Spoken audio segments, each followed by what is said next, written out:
It won't turn on, fan doesn't turn on, lights don't turn on when the car's on.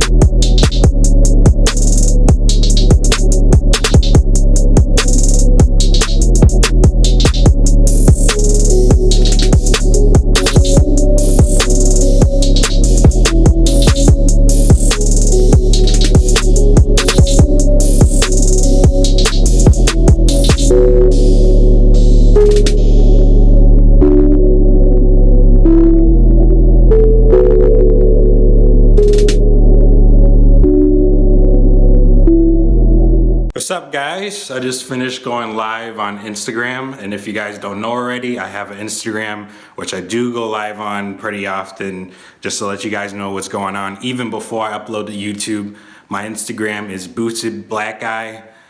It's pretty much Boosted Black Guy, at Boosted Black Guy on all my social media. I don't have a Facebook right now, but on Twitter, my Instagram, and also on YouTube, it's all Boosted Black Guy. So you guys will be able to check me out there. I go live often. You guys get to interact with me. You get to talk to me. I respond quite often, and you guys can message me on there and stuff like that. But right now I got a lot of stuff to do, and I've been kind of holding off on it because I've been lazy and I've been tired because of work.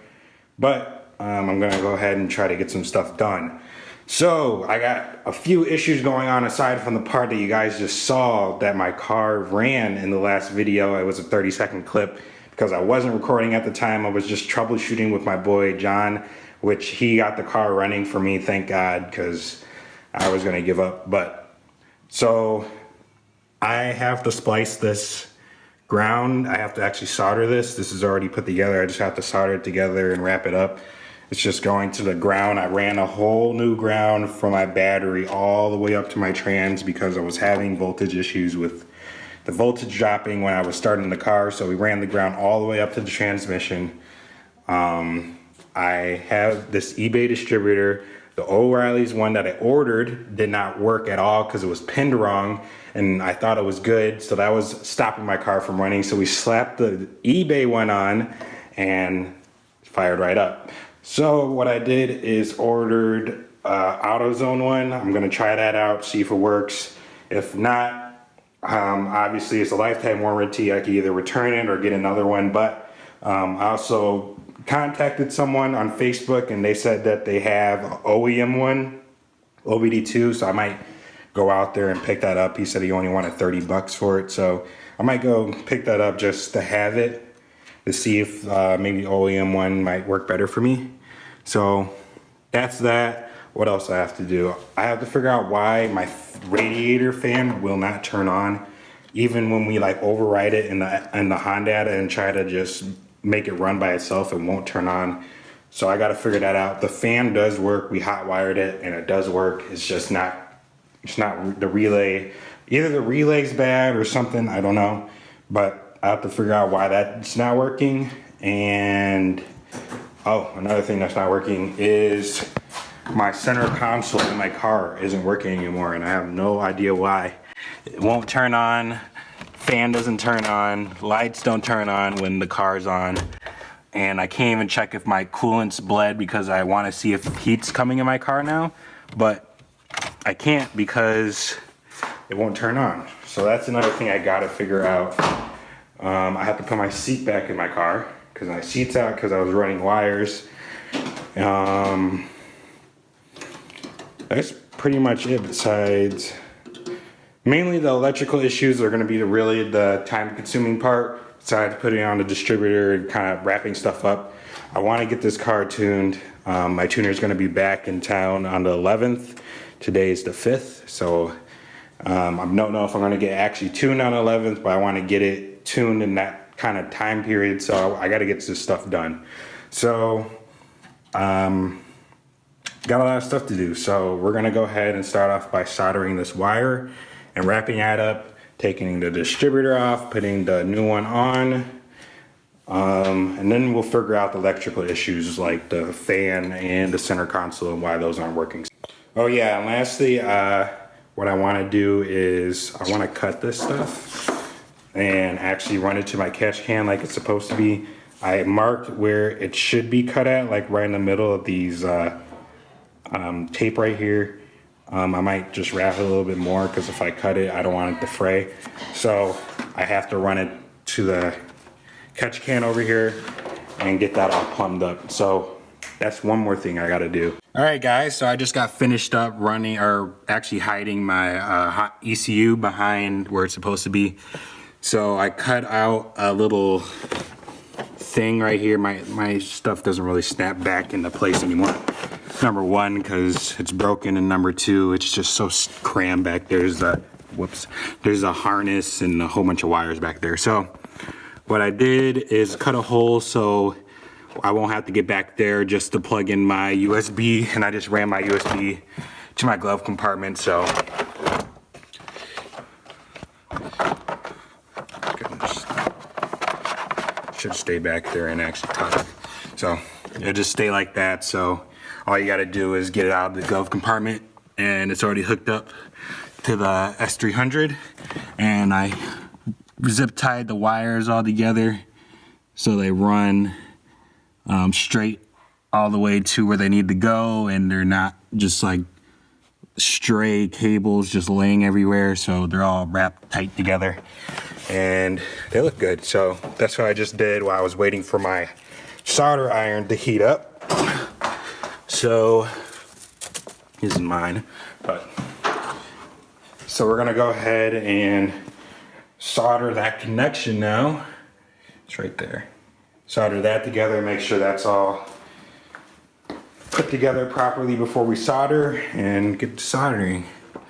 All right guys, so we just cut our oil catch can line, and I got it all pushed in there. I'm just gonna tighten this down and test fit it, see if I cut it to the right length. I don't know. So, I mean, I kind of visually measured it. I kind of cut it longer than I kind of measured it. So hopefully it'll fit. So we're gonna tighten this down and try it out here. And this is just one of them. This is like the shorter one out of the two. So we'll do the other one as soon as we get this one all plumbed in. All right, so we got the first one plumbed in. It's a little bit longer than I suspected, but I guess it's got plenty of slack and stuff like that. So looks pretty good. So I'm gonna try to cut the second one the same way so it kind of runs the same route. It isn't too tight and isn't too lengthy, but it's looking good. So this is how I'm cutting it here. I got the light right there because it's so dark in here all the time, but I wrapped electrical tape. I'm gonna try to cut it a little bit front of the middle because I feel like I kind of measured it too long, but I'm gonna cut it like right there somewhere, and I'm using just a regular wheel saw, and it's cutting right through it. So that's what I'm using to cut it, and yeah, so I'm gonna go ahead and cut it here, and then we'll see if I cut it to length pretty good. All right guys, so we got all plumbed up. Both sides are ran to my catch can now. That looks a lot better than running it out just wherever. So that looks good. Oh yeah. Alrighty, so now that we got that done, we soldered my ground wire. That's all soldered down here. I reran my VTech wires because they were kind of ran weird and above everything, so I reran that. Need to take off my distributor. I need to put a clamp on back on this. Just clamp on that, and then figure out my electrical issues. So I don't know if I'm gonna figure out these electrical issues tonight, but we're gonna try to.